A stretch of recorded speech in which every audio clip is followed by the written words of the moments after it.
You know, you told me a story, just so MSPs, and I think most of them will draw the line or connect the dots. But you told me a great story about a young woman who was utilizing Excel in the office, and she was kind of, duplicating charts within. Maybe that's a great example for potential customers of yours to hear a little bit about that story. Could you share that with us? Yeah, sure. So it's one of my customer stories. So it probably goes back to 1995 or so, back when I was an MSP. Of course, we called it IT solution provider back then. And I had an engineering firm that I worked with that was about 10 engineers and 10 architects. They did some kind of concrete engineering. I never really understood it. But they had all these engineers and architects using these high-powered CAD computers.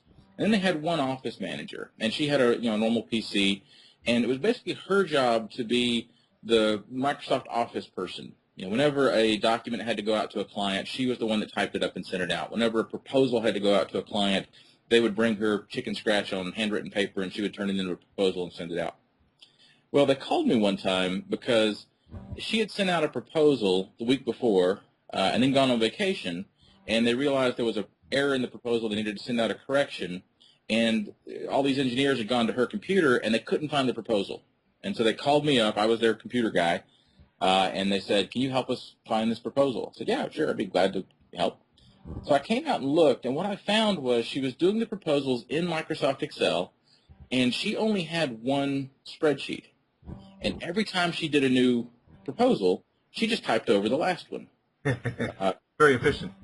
Yeah, yeah. It saved disk space, not that we cared that much, but so basically there was no proposal for me to save.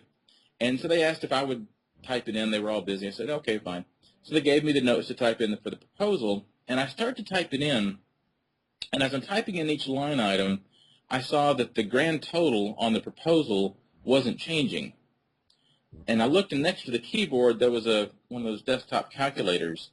And so I asked the office manager when she got back from vacation, and sure enough, she didn't know that Excel could add things up for you. I guess she just thought it was a big tic-tac-toe board that was great for laying out the proposal. And so here's the person that this small business thought of as the Microsoft Office guru, who was, unbeknownst to them, actually very inefficient at her job because she was missing some pretty significant skills. And it never came to light. I mean, she was there for years before this incident happened. And I think that's an extreme incident, but I think it happens a lot, especially in the small business marketplace. One of the things I like to talk about is when I got into this business, part of my marketing pitch to customers was that if they had been a big business, they'd have an IT department. They would have a staff of IT people there to help them with their technology needs. And so I was the IT department for small business.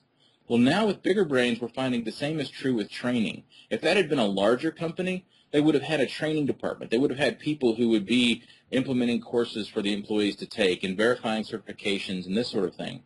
But a small business doesn't have that. A small business is a lot more seat of the pants. Yeah. So with Bigger Brains, we're now marketing ourselves as the training department for small business. So it's a strong parallel, and I think it fits in nice with most MSP's businesses. And that's a great explanation. I think it connects all the dots for everybody. Everybody very quickly can see how you can use Bigger Brains, even in that small example. So thank you.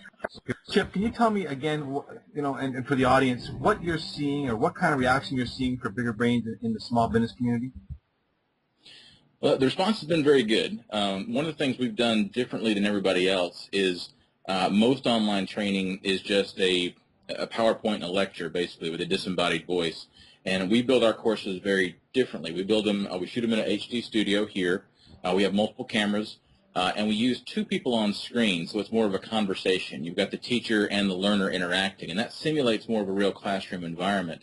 In fact, when we did our Quickbooks course, we filmed our Quickbooks course back in November, and the month afterwards, we got a testimonial from a customer who, just after watching the course, was talking about how it's made her so much more efficient, that things that used to take hours now only take minutes, and it was really just a few simple pieces that she was missing that made her more efficient. And if you like, I'm happy to share the testimonial so you can post it.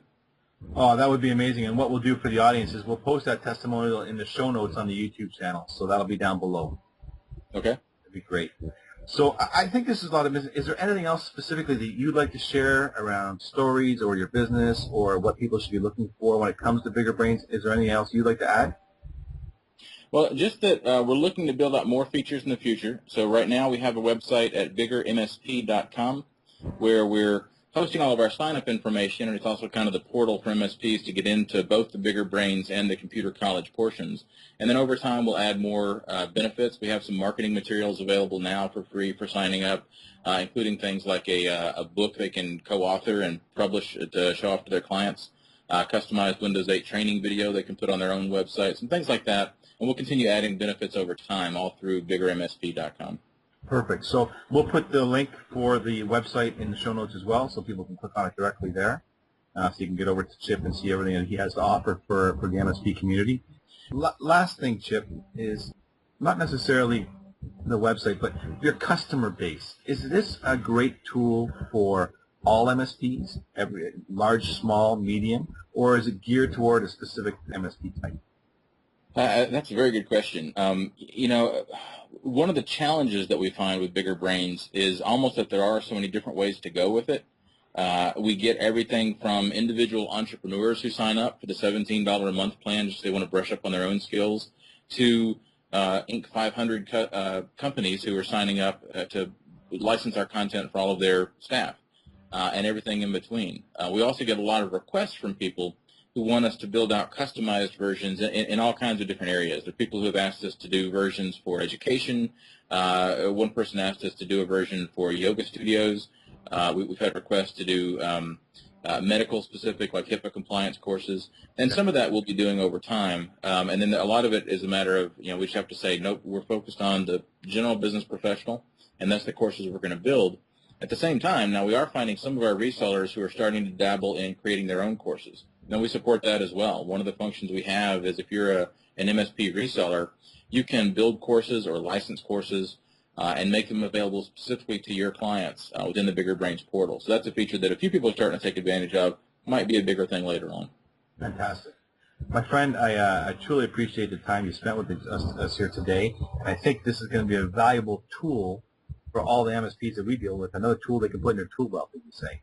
And I think it's something that's going to be fantastic in the marketplace. So, again, Chip, thank you very much for your time. We truly appreciate having you here. And I'll make sure, and like everybody else, that all the information is in the show notes. And also we'll make sure that your website and all the detailed information is at the end of the presentation. Thank you very much.